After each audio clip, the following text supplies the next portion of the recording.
As we know.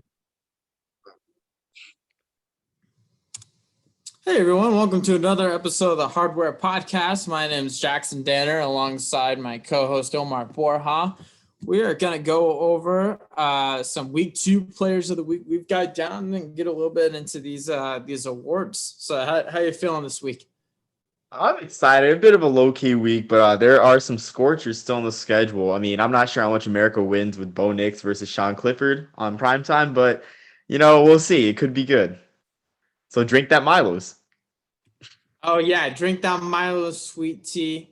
Man, at least it's a interconference whiteout. That is kind of cool for Yeah, college that's football. pretty dope. Yeah. I saw that the last time that Auburn beat Penn State, which I mean it's not like they play every year, was Bo Nix's dad actually was the I quarterback. saw that.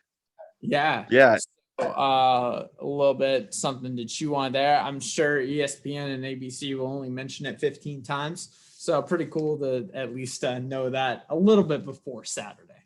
So yeah, man. But I think we're going to get into our week 2 players of the week. Omar, I will go ahead and give you a first dibs at quarterback. Who you got? All right. So I'm going to go with the guy that's familiar to our podcast in the spring. And I bet you can guess the reigning Walter Payton Award winner, Cole Kelly. And he is making a huge case for a repeat against Louisiana Tech. It went 44 for 59 for 495 yards, 3 touchdowns, 14 carries, 42 yards, and 2 touchdowns. So this man was a part of 73 plays in that game. And Southeastern Louisiana lost 45-42, but a very strong showing against the usually solid Louisiana Tech program. Cole Kelly's making a very solid case for back-to-back Walter Payton awards. I can only think of Eric Barrier coming close at the moment with that win against UNLV week 1. So Cole Kelly making a strong case. And what's interesting, I found out today that he transferred from Arkansas. And you look at that Arkansas offense right now with Sam Pittman. They got their big quarterback out there. I mean, his name escapes me right now because I only saw the highlights of the game. But he's a big guy, runs the ball almost like Cole Kelly. KJ Jefferson, big guy. Just imagine Cole Kelly about the same size. I mean, same build, 6'7", 240. In that offense, running the ball as well, throwing it too. It's just crazy to imagine. So Cole Kelly's my quarterback, my first quarterback for this week. I don't know what it is with Arkansas and big quarterbacks. With that Cole Kelly and then Felipe Franks was there a couple of years ago too.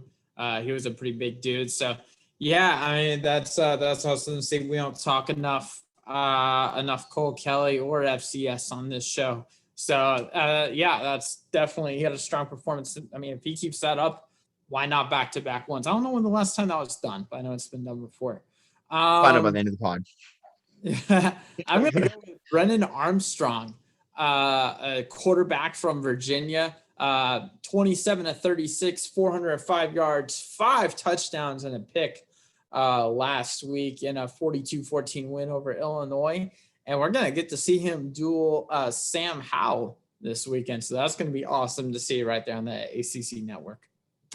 Yeah, that'll be an exciting game for ACC Coastal. Like that could be one of the games of the year for the ACC Coastal. And it looks more exciting than usual because you got Vatech, UVA, and UNC already. Especially since Vatech already beat North Carolina.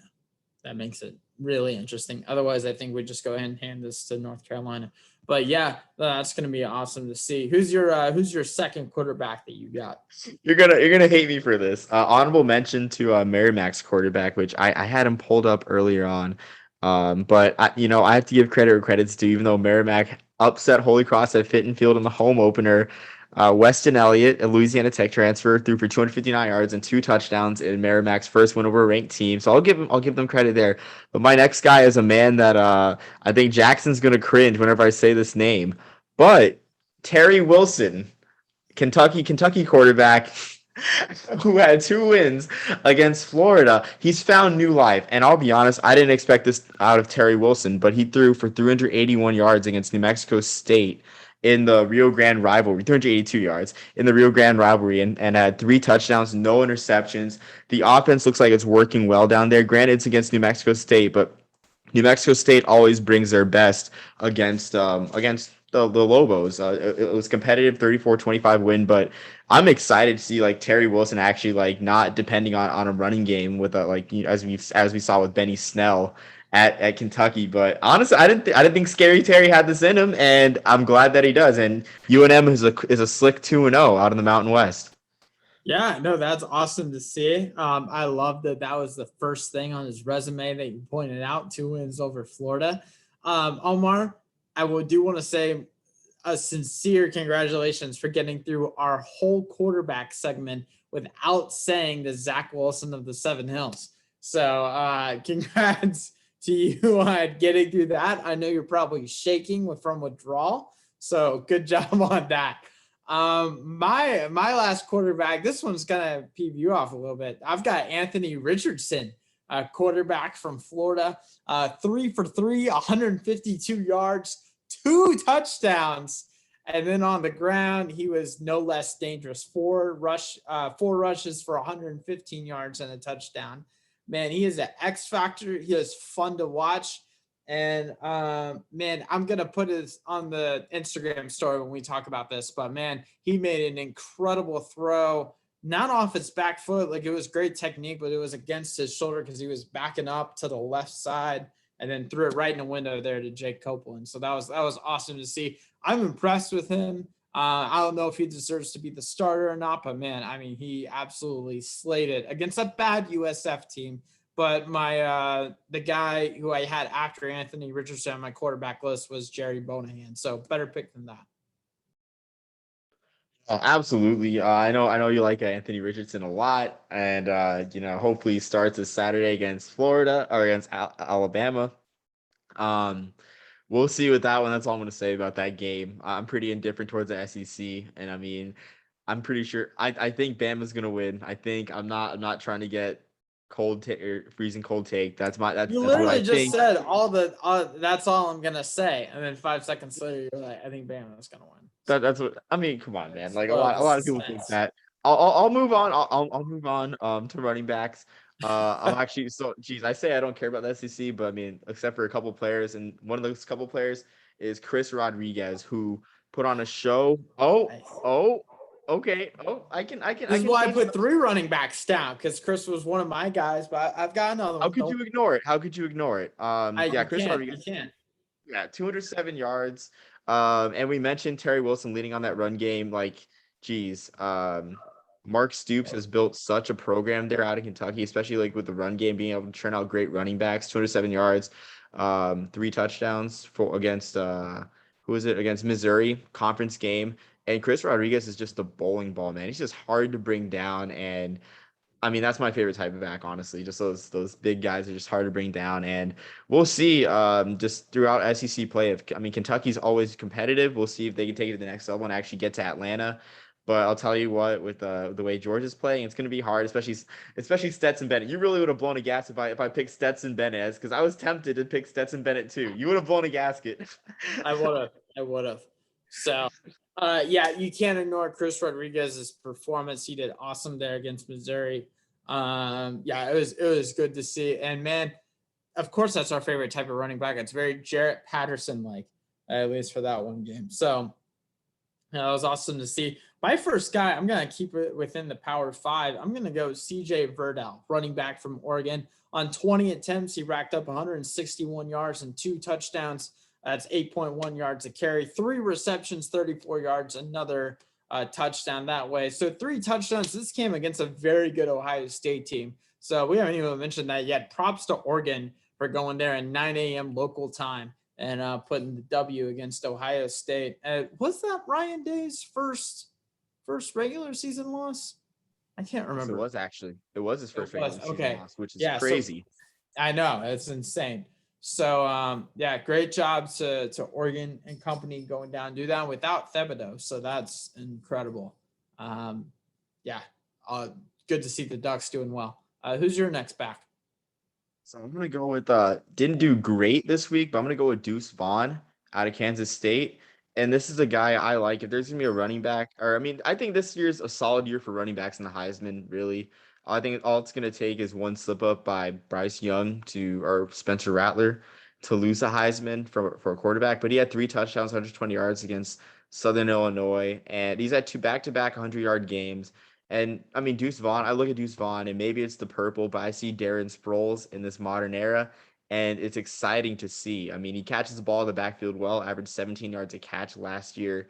I mean, Deuce Vaughn, it might be hard for him to get some pro looks because of his size, but I mean, Kansas State, they're always prone to pull upsets in the Big 12. So, I mean, he's a sleeper for me at the moment, and he was one of my backs of the week.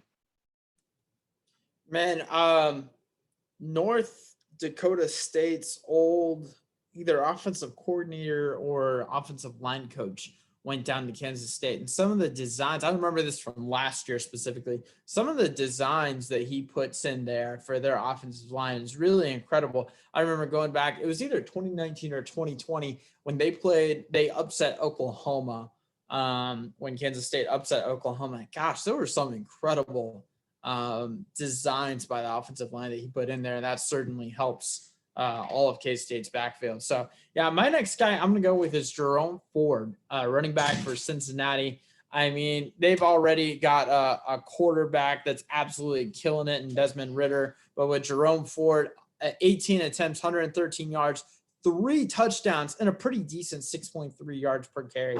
So Ford's doing awesome stuff over there alongside Ridley.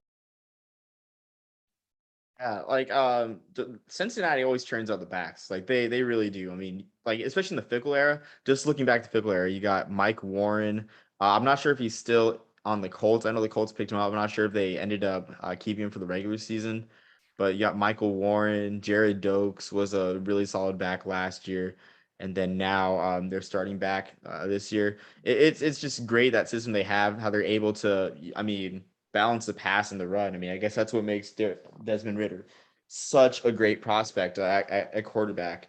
So I guess moving on to wide receivers, I'm sure this guy was on your list because it was an absolute like amazing performance. But Calvin Austin, 6 catches, 239 yards, and 3 touchdowns. Like that, the Memphis offense it's just so weird. It has always been electric, no matter who's coaching it. Fuente, Norvell.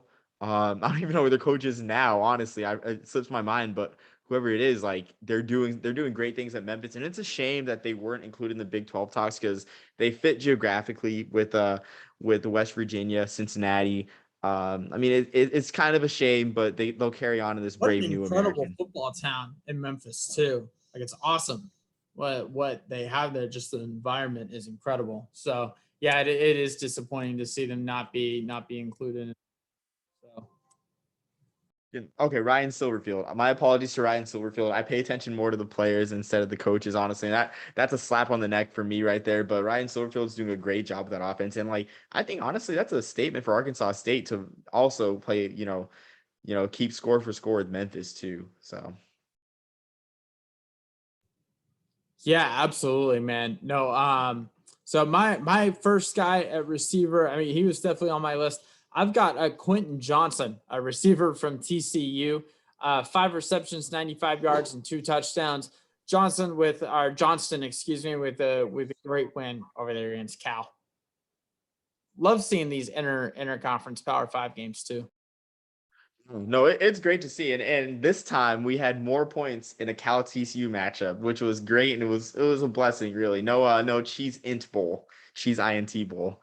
For my receiver, I'm gonna go back to FCS players. I'm gonna go with Xavier Gibson, who in a losing effort against Texas Tech had 13 catches for 158 yards for the Lumberjacks. Great performance. This week should be even better against Mississippi Valley State, a team that has struggled in the SWAC very lately for the past few years actually. But it's kind of a shame that they weren't able to. I mean, you look at the stats from that game. Their quarterback Trey Self threw for over 350 yards. Gibson, of course, had the 13 catch game, but they only were able to score 22 points. So you got to think that there's what ifs from that game. But great performance by Gibson, and what can I say? The WAC is back, baby.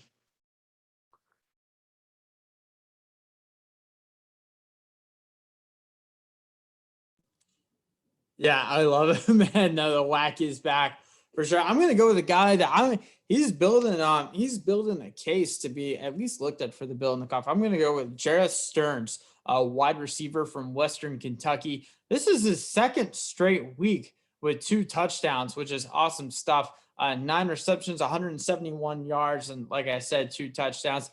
Close loss, but man, he played awesome and can't hurt when you've got gosh, his name slipping my mind. But the Bailey Western Zappi. yeah, that threw for 7 touchdowns a week ago. I think that's Yeah. pretty good for a quarterback. So yeah, when you got him throwing you the ball, of course you're gonna catch a couple. Yeah, Stearns was like, I mean, he was making me nervous during that comeback effort against Army, and he was actually catching them over a guy that was in my squad when I was a squad leader for cadet basic training. It's kind of weird how that works out, but it's very circular, I guess, But yeah, Jared Stearns. I mean, that offense with West Kentucky is absolutely amazing. Just everything that it is, honestly. Oh yeah, oh yeah. Yeah, like I think it'll be definitely it's I think it's definitely going to be Marshall and West Kentucky in the Conference USA East. For the West, looks like way more wide open because UAB's looked more, I guess.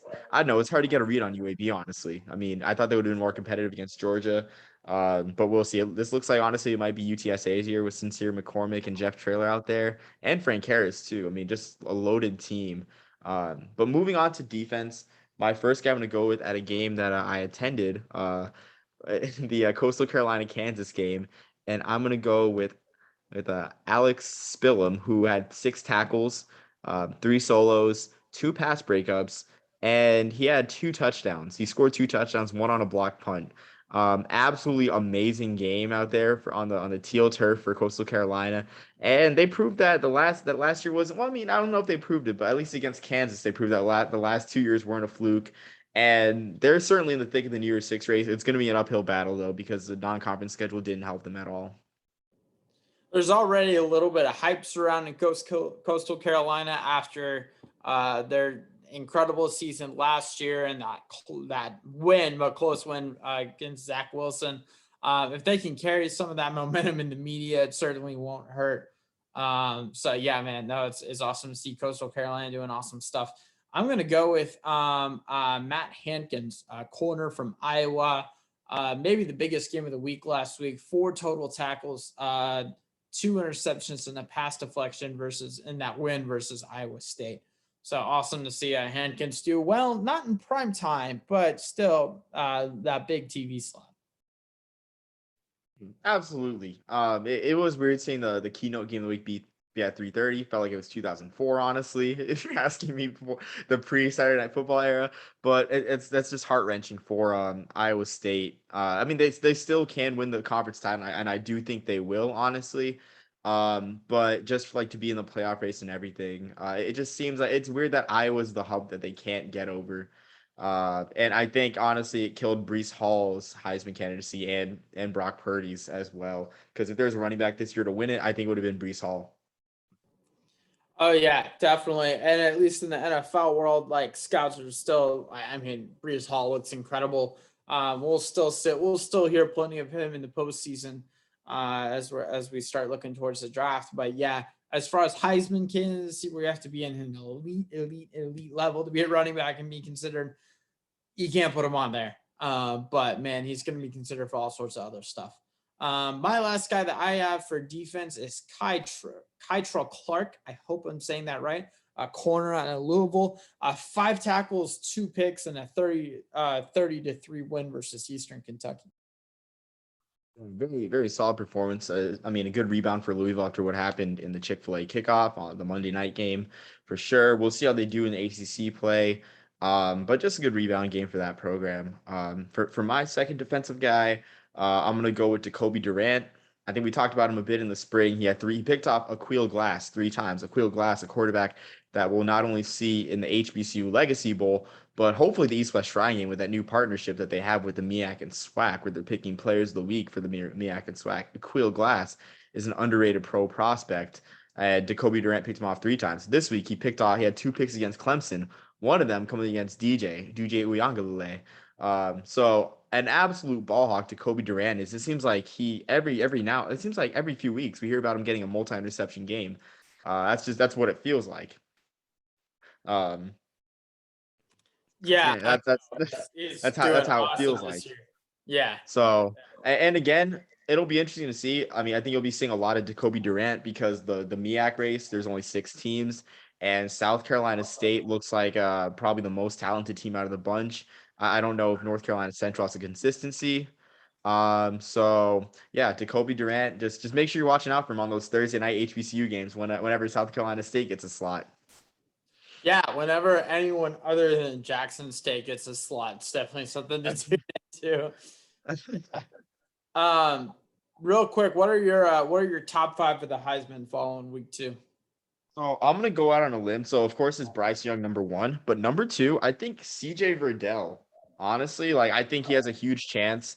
And that's no disrespect towards Anthony Brown, because Anthony Brown's great, but I don't think he puts up numbers great enough for a quarterback in a spread scheme to reach that candidacy for an Oregon team. Even though I've been an Anthony Brown fan since the Boston College days, he's been a case of someone that was misused. I mean, granted, they had AJ Dillon in that Boston College scheme, but Anthony Brown had so much potential. I mean, he could have been doing more than just handing off to AJ Dillon in 2017 and 2018 and 2019. But I digress. So I got CJ Verdell at number 2. Number 3, I got Michael Pratt.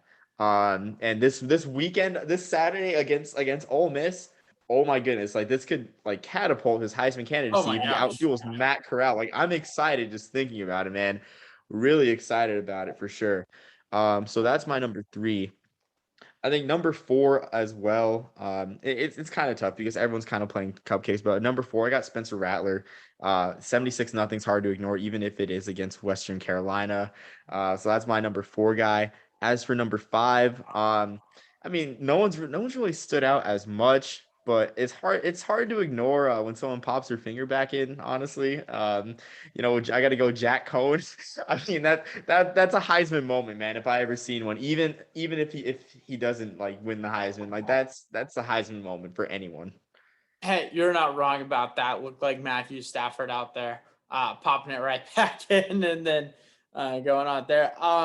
Man, last week I think our top 4 were the same. This week we are like very different. I've got Bryce Young first. Then I've got CJ Stroud, Ohio State quarterback, obviously. Then I've got Matt Corral at number 3, Ole Miss quarterback. And I mean, he still has a lot to prove. Once they play Alabama, he'll probably drop off my list. But at least for now, I'm going to continue to put him on. I've got Desmond Ritter at number 4. I'm very impressed with Ritter. I like him a lot. I love this Cincinnati team. And man, with them going to the Big 12, it feels like they could actually build something here. And there's a lot of excitement to go around within that program. I wouldn't be on this podcast if I didn't have Michael Pratt at number 5. So I'm going to go ahead and put Pratt a little bit lower than I had him last week. And that is in no way because of his efforts. It's just Ritter and Corral have just really wowed me the past couple of weeks. Yeah, and I mean, like for Pratt, I do understand the drop off there because they did play Morgan State, and that game was like pretty, it was over early. So I do understand that. But I mean, really, it's an open race, as we all know, and I think it's always funny to see who wins the September Heisman. The biggest September Heisman winner for me was Geno Smith back in 2012, having absolutely like world-breaking games, but just couldn't seal the deal with West Virginia. And for that matter, I guess even Tavon Austin would be a September Heisman. But it's a fun race already, and there's already games that we're pointing to as like keynote games in the race, which is always great, really, for the season. Oh yeah, for sure. If this were an NFL podcast, a lot of people would be suggesting that we give Dak Prescott the MVP. So it's always always in September that there are a lot of opinions flying around, and we'll do our best. But man, we're gonna look back at this in November and laugh probably. So looking forward to week 3. What are some of how many games of the week do you have? Or not games of the week, but games you are looking forward to watching? At least 5, because Yeah, honestly, okay. We can talk about this, just like short blurbs and everything. But I got let's see, let's add 8 to that. I got 13 games because guess who's back? The Ivy League is back, baby. Oh, The best yeah, the I best should have conference in known. the country is back. I say that half in jest, but I mean, it's just absolutely great. Like, you look at some of the games in the slate, and not just for the teams in the Ivy League, but who's playing against them. Like Harvard, Georgetown. Georgetown upset a Delaware State team that looked solid at times in the spring season. And Georgetown played in the first game of 2019, huge upset on the road against Delaware State. You got Georgetown, Harvard. There's a little bit of upset potential there. VMI Cornell. Cornell had one of the best defenses well, not one of the best, but they had a great defense in 2019. They upset Dartmouth. I mean, you remember the game of the century, the same weekend as LSU Bama, the other game of the century, Princeton Dartmouth, undefeated Oh teams at Yankee yeah, Stadium, a who game that could I was forget? at. The next week, Cornell upset Dartmouth at home in Ithaca at Sholkoff. Great defense against a VMI team with Seth Morgan that we talked about in the spring with their air raid. Great game there. You got Penn Bucknell against the defending Patriot League division champs Bucknell, which I mean they're not playing like it, but anyway. So the Ivy League is back, and I am very excited. So that's like the first grouping of games I'm excited for. You bet, like I'm gonna be. I mean, it's a great day for me. I'm just gonna say that. Oh yeah, yeah. No, that would be fun. Always love a little Ivy League action. My first game, I'm going to go with Cincinnati at Indiana. That's going to be noon Eastern time on ESPN. You could really call this Desmond Ritter versus Mike Penix because Desmond Ritter, as I've mentioned before, has been lights out so far this year. Penix is coming off, I mean, a good game against Idaho, but nothing mind blowing. I think it was only a couple touchdowns. And Desmond Ritter is looking great. So I'm excited to see Penix hopefully bounce back. I think Cincinnati gets the win, but I really want to see how Mike Penix plays against a team that is really on fire right Indiana wearing a 1980s throwbacks for that game, also of now. Oh, note. are they really?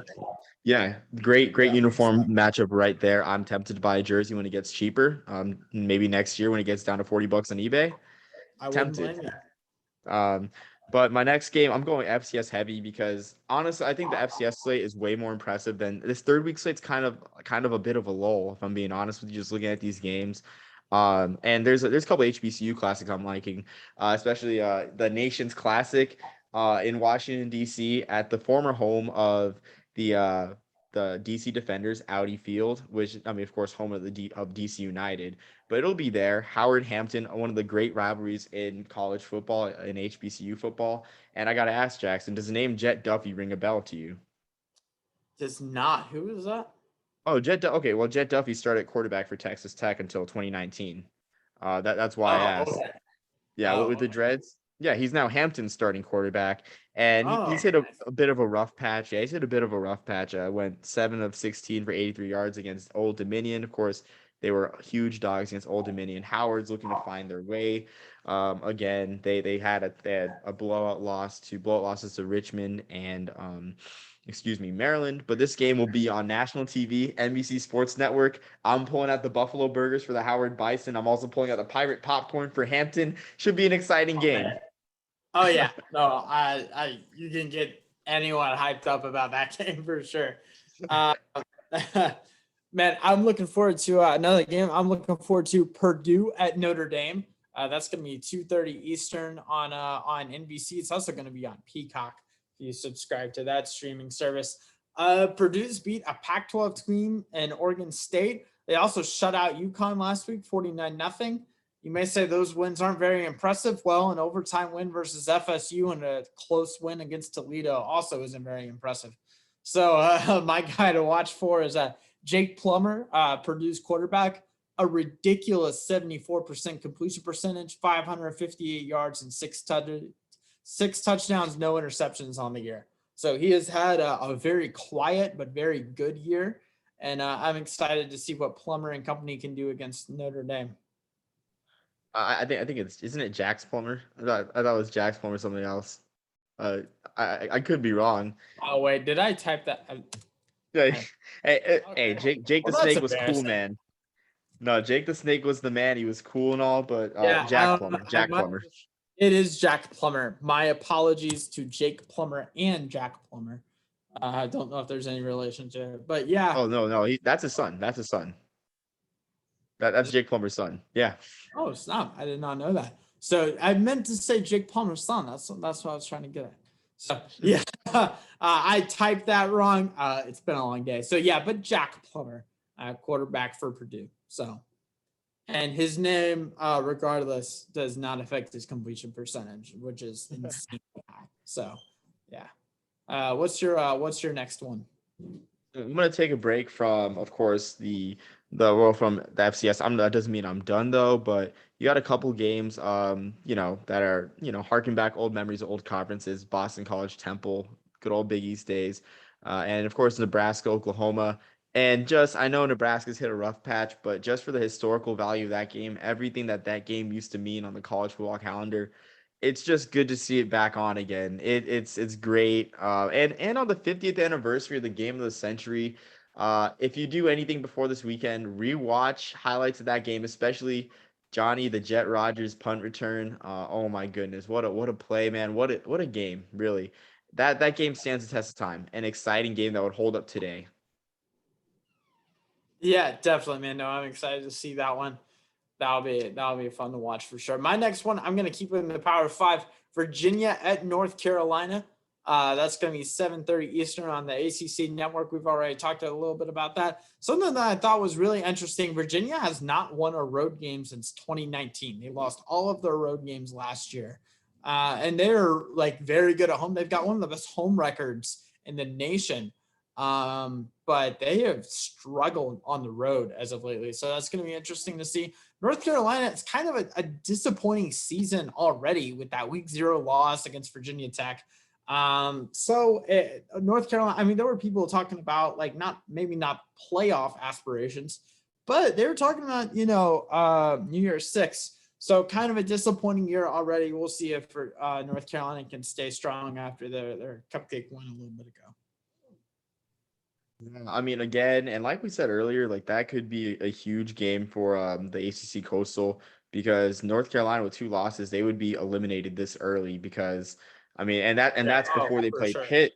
Yeah, that's before they play Pitt too. I mean, Pitt's always on the edge of a breakout. I mean, even this year with Kenny Potter entering what seems to be his millionth year of eligibility, the Pitt's experience, and I mean, I want to see them break through. I guess for my next game, I'm gonna check first. So you got this on your list. We talked about Ole Miss Tulane. I mean, I'm just gonna mention it just to make sure that that's on our list. But again, huge game for Mike Pratt. It's Mike Pratt versus Matt Corral, quarterback duel. What more Doesn't could get you much want? better. It doesn't get much better than that. So I mean, that's my brief preface of that right there. A sneaky good game on ESPN2 is Coastal Carolina versus Buffalo. Buffalo, we know what they did last year, and this game's at Buffalo too. It's not on the teal turf. It's not in Conway. So, I mean, you have them going up to New York, kind of a long trip. I mean, Coastal Carolina is a 2-touchdown favorite. I wouldn't be surprised if Buffalo covers, because they got a nice downhill run game. They play Coastal Carolina's game, really. I mean, running the ball, playing solid defense. I mean, they held Nebraska to 28 points, and the game seemed closer than that for most of it. So a sneaky good game at 12 o'clock that I implore you to watch. Coastal Carolina, Buffalo. Yeah, definitely. That's going to be something that I'm keeping an eye on. And I mean, compared to the South Carolina Heat, and then you go up to the Western New York, that's going to be a difficult game to win. What time of day is it at? It's at 12 on ESPN2. So it's in Okay, that the so noon slot seems not loaded. too late and cold, but it still could be a little bit. So my next one, I'm going to go with Alabama at Florida. That's going to be 3:30 Eastern on CBS. There are really, really 2 main reasons why I think this could be an interesting game. Just hear me out, Omar. Well, first, I guess 3 reasons. First, it's supposed to rain a lot on Saturday, Omar. That's not too good. And a little bit of football philosophy pop quiz. Do you think you run the ball more? Or do you think you pass the ball more when it starts raining?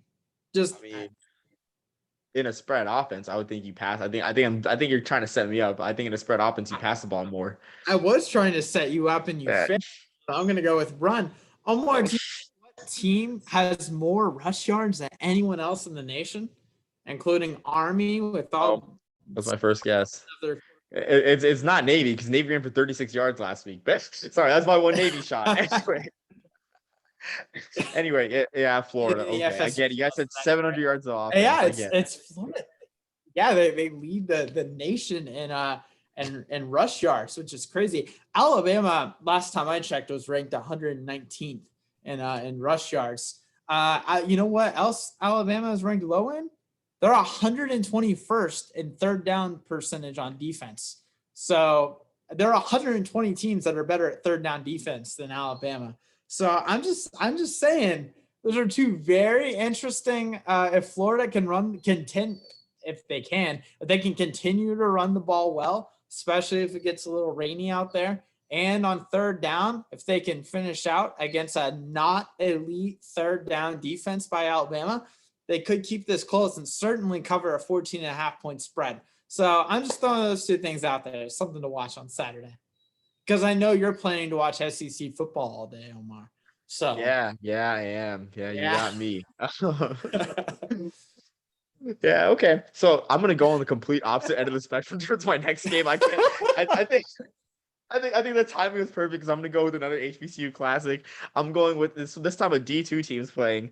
You got Tennessee State, Kentucky State in the Circle City Classic at Lucas Oil, and that game has a lot of history. They've been playing it in Indianapolis from the RCA Dome all the way up to Lucas Oil since the 80s. It's a great classic, and I mean you got two nearby teams, Kentucky State, the Thoroughbreds, and Tennessee State, who have struggled a bit.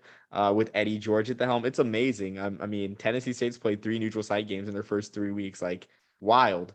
But Kentucky State, they have the same amount of home wins as Ohio State, or they have the same amount of wins at Ohio Stadium as Ohio State, as in week 0.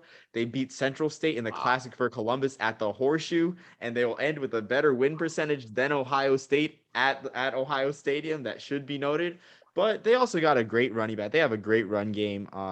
They ran for over 300 yards against Central State in that week 0 game. They have a guy that's played college football since 2015. This man loves college in Brett Silv, and he's twice been first team All SIAC as a running back and kick returner. Ran for 1,088 yards in 10 games in 2019. Of course, 2020, Kentucky State did not play football. This year, a bit of a slow start. He only has 116 yards in 2 games, but that is a player to look out for and this is a first-time reference to this award, the Harlan Hill Trophy for Division II Player of the Year. So a sneaky candidate for that award. Yeah, definitely, man. You stole my game that was next. Darn. That was the next one on my list. So if that back-to-back picks for games to watch this next week doesn't explain our relationship, I don't know what does. A powerhouse SEC matchup, and then we go to D2 HBCU Classic. So that's awesome.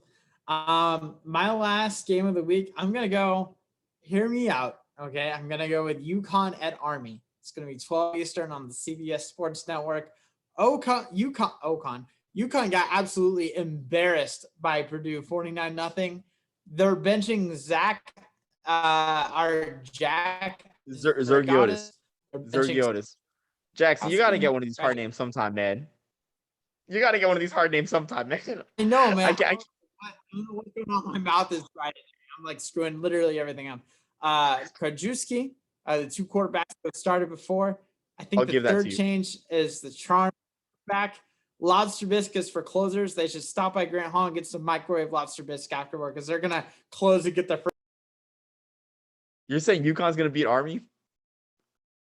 Jack, that is unacceptable, man. I'm not gonna entertain that. I'm just gonna talk about my last 2 games. So I got Arizona State BYU. Jaron Hall is absolutely killing it for BYU this year. Absolutely killing it. 3 touchdowns, no picks in a huge win against Utah. For certain reasons, I'm not much of a Utah fan for certain reasons, as Jackson and Marshall know, but I digress. So that one's a huge after dark game at 10:15. You're not going with Charlie Brewer and company in that? No. No. Just you know why. Anyway. I do. Anyway, it does not have to do with football. So yeah, that's one game, and also a game I like as well. Texas Tech struggled with Stephen F. Austin, so FIU Texas Tech looks like a good. Come on. Well, no, I'm just saying because I like their running back a lot. Devontae Price isn't. Yeah. I mean, he's a great back. He's got 276 yards and 28 carries in his first 2 games. Granted, he had like 30 yards per carry in week 1 against Long Island. Like, I mean, his yards per carry stats are juiced because he had 5 carries for 165 yards and 3 touchdowns against Long Island in week 1. But just, I mean, he's a great back. And when it comes to upsets against teams that score a lot of points like Texas Tech, what do you have to do? Run down the clock, keep control of the ball, keep the defense off the field. That's a recipe for an upset. I think, you know, it'll be closer than expected, 20-point spread. So that's one to watch. ESPN Plus. I mean, it's at the same time as Saturday Night Football, so maybe you won't watch it. But anyway. Man, yeah, no, that'll be fun to watch. Hey, I have multiple screens for a reason. I'll definitely keep an eye on it there. Yeah, but those were all my games of the week. I will say with Texas Tech, man, I'm trying to find the name of the receiver that has it, but they have a receiver that leads the nation in receiving yards. Has only caught 1 touchdown of the year, ironically. But Is it Izukanma? Eric Izukanma? it might be. I'm struggling to find the name right here. But yeah, no, I got it. You got it? Oh, Yeah, nice. he's got 13 catches for 322 yards. Yeah, which is insane. So yeah, if they can keep that up, I like Tech for a W right there. But we'll see, man. It'll be awesome to watch. Loaded Saturday. We got pretty much all the cupcake games out of the way. I mean, there are a handful left for this week, but not that many. Not nearly as many as last week. So it'll be fun to watch. We're getting into the season, into the real meat. Because there have been some great games like, Ohio State, Oregon, Clemson, Georgia, that really given us a lot to chew on, but it's not much depth, I guess, is what I'm trying to get at for the past couple weeks. So that'll be awesome to see as we're getting into that this week. But we've got depth this week. We've got several top 25 matchups. So It's exciting. I mean, for me, the schedule seemed kind of bleak for me, I think. I mean, you have your couple of games, but I guess like the main spotlight game being Auburn, Penn State kind of was a bit of a turnoff, but yeah, there's an insane amount of ranked games. Like even what I mentioned, BYU, Arizona State, that's a ranked game. Yeah, Auburn, Penn State, of course. You mentioned right. Florida, Alabama. Cincinnati, Indiana would have been a ranked matchup if they beat Iowa, but Iowa like 5th in the country, hottest team out there, shades of 2015. Yeah, I mean, like you said, I think that's a great point that, we're starting to get those depth where like these games, we're starting to fill teams out more, see who's for real and who's not in terms of conference races. I mean, it's a good time. We're starting to see it. As far as depth, I was talking about the Ivy League, but I guess if you want to take that, sure. So, yeah. Well, that's enough sarcasm for me, and enough sarcasm and bias for me. You got anything else to add, Omar? No, I don't think so. Just enjoy the Ivy League games. Give a hearty old. My adopted Ivy League team is Yale. Been to the Yale Bowl twice, and I love the fight song.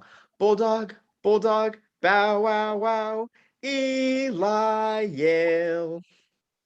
So that's all I'm gonna say. Just get ready to hear that. But it's against Holy Cross, so hopefully they don't play it too much. Yeah, hopefully so. Hopefully Zach Wilson, the Seven Hills, can figure out how to get a W there.